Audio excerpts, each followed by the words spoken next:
जय हिंद एवरीवन। तो क्या हाल है मेरे भाइयों को, सब बढ़िया ना। तो यार गाइस, ये साल के अंत में होते होते बहुत शानदार शानदार वैकेंसी आ रही है ना। जैसे कि कल मैंने बताया था कि आसाम राइफल की आई है ना। और हाँ, जितने भी लोग टी आर्मी की तैयारी कर रहे हैं वो इस भर्ती को भी भर देना, क्योंकि इसमें जो एज का क्राइटेरिया है वो बहुत शानदार है। मतलब आप 18 साल से मैक्सिमम 30 साल तक आप इसको भर सकते हो, है ना। जनरली आप 30 साल तक भर ही सकते हो, मैं आपको बता दे रहा हूँ। बिल्कुल भर देना भाई, बिना आँख मूंद करके बिल्कुल भर ही देना। और बहुत ईज़िली सिलेक्शन हो जाएगा, है ना। बस थोड़ी-सी तैयारी कर लेना, मैं आपको सारी चीज़ें बता रहा हूँ।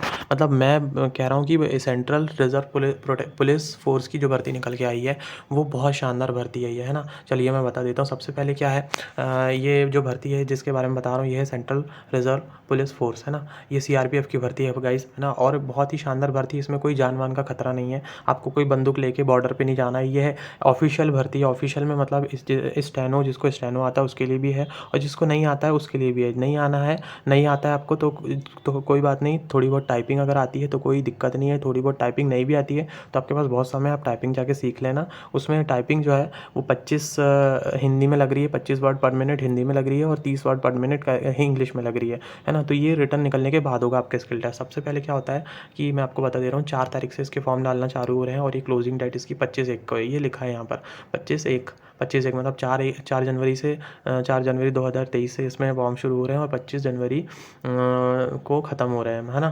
तो इसके बाद ये सब लिखा हुआ है। इसकी ऑफिशियल वेबसाइट पर आप जाके इसका जो नोटिफिकेशन है, फुल नोटिफिकेशन, वो भी डाउनलोड कर सकते हो। ये शॉर्ट नोटिफिकेशन है, क्योंकि ये मैंने इसलिए बनाया है क्योंकि भाई सब लोगों का समय जो होता है ना वो कीमती होता है। अब ये छोटे से वीडियो से मैं आपको पूरी चीज़ें बता दूंगा इसमें, इसीलिए, है ना। सबसे पहले वैकेंसी नोटिस्ड फॉर फीमेल, मतलब इसमें मेल और फीमेल दोनों भर सकते हैं, है ना। या असिस्टेंट सब इंस्पेक्टर स्टेनो, अगर किसी को स्टेनो आती है तो उसमें इतने क्राइटेरिया दिया है। 58 जो है वो जनरल की है, ईडब्ल्यूएस की 14, ओबीसी की 39, और 21 एससी की और एसटी की 11, मतलब टोटल 143 है काई की स्टेनो की। और मिनिस्ट्रियल की जो हेड कांस्टेबल मिनिस्ट्रियल की, उसकी 1315 है ना। ये पढ़ लेना। नोटिस ये जो दिया है, मतलब इसमें ये दिया है, ये नोट जो दिया है, ये वाला जो नोट दिया है ना, इसका मतलब ये होता है कि ये टेंटेटिव भर्ती है। मतलब टेंटेटिव भर्ती का मतलब ये होता है कि इसमें या तो कम भी हो सकती है फ्यूचर में, हो या फिर बढ़ भी सकती है ना। ये देखो लिखा भी है यहाँ पर इंग्लिश में। पे स्केल आप देख सकते हो। पे scale assistant sub inspector steno के लिए जो पे स्केल मतलब 05 से, मतलब 5 लेवल से दिया जाएगा, 29,000 से 92,000 तक का। और ये हेड कांस्टेबल का 25,000 से 81,000 तक। एज लिमिट का बहुत इंपॉर्टेंट है। एज लिमिट देखो 18 से 25 दिया है ना। नॉर्मल, और इसमें एससी एसटी ओबीसी का आरक्षण लगेगा तो ओबीसी हो जाएगा 28 साल, और एससी एसटी हो जाएगा कितना, 30 साल, है ना। और जनरल का तो नॉर्मल उतना ही रहता है, कुछ नहीं मिलता बेचारों को। फिर नोट, मतलब ये जो डेट दिया है इतना होना चाहिए, मतलब ये जो डेट दिया है। उसके बाद नोट क्या है, एससी एसटी का ये रिलैक्सेशन क्वालिफिकेशन, ये 12वीं पास, जो भी है 12वीं पास, किसी भी स्ट्रीम से 12वीं पास हो ना। अब आर्ट्स हो, फिजिक्स हो, मैथ्स हो, बायोलॉजी हो, कोई दिक्कत नहीं उसमें, है ना। आप भर सकते हो, 12वीं पास बस होना चाहिए। अप्लाई कैसे करना है, ऑनलाइन मोड पर अप्लाई करना है गाइस। इसको 4/1 से स्टार्टिंग हो जाएगी, 25/1 तक, है ना। बस इतना था। अब इसमें मैं इंपॉर्टेंट क्या बता देता हूँ कि इसमें और क्या क्या चीज़ है। सबसे पहले इसमें क्या होगा, सबसे पहले पीईटी होगा। मतलब इसमें सबसे पहले क्या होगा गाइस, सबसे पहले पीईटी होगा। पीईटी बोले तो ये सब पीईटी, फिजिकल एफिशिएंसी टेस्ट, है ना। फिजिकल एफिशिएंसी टेस्ट होता है सबसे पहला, जो है पीईटी होगा, मतलब फिजिकल एफिशिएंसी टेस्ट होगा।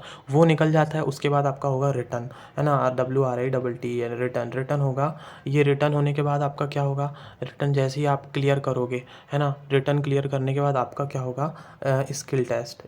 स्किल टेस्ट में क्या होगा, अब स्किल टेस्ट में मैं आपको बता देता हूँ इंपॉर्टेंट क्या है। ये जो दिख रहा है, ये असिस्टेंट सब इंस्पेक्टर, मतलब ASI स्टेनो के लिए। इसमें स्टेनो जिसको आता है उसका स्किल टेस्ट स्टेनो का होगा।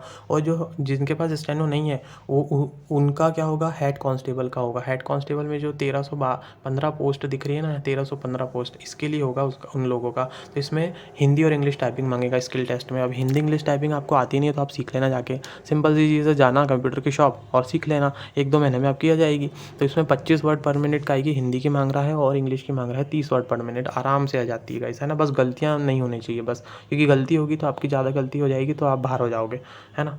मेरे साथ हुआ है ऐसा, 2017 में मैंने भरा था और गलतियाँ ज़्यादा हो गई थी।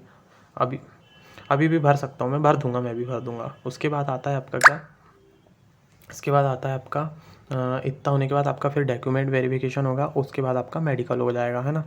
ये चीज़ हो के आपको आपकी पोस्टिंग मिल जाएगी, ठीक है? इसके बाद क्या होता है आपका बढ़िया ट्रेनिंग होता है 6 महीने का, और 6 महीने के बाद आपको क्या हो जाती है, आप बिल्कुल तैयार हो जाते हो वहाँ पर काम करने के लिए।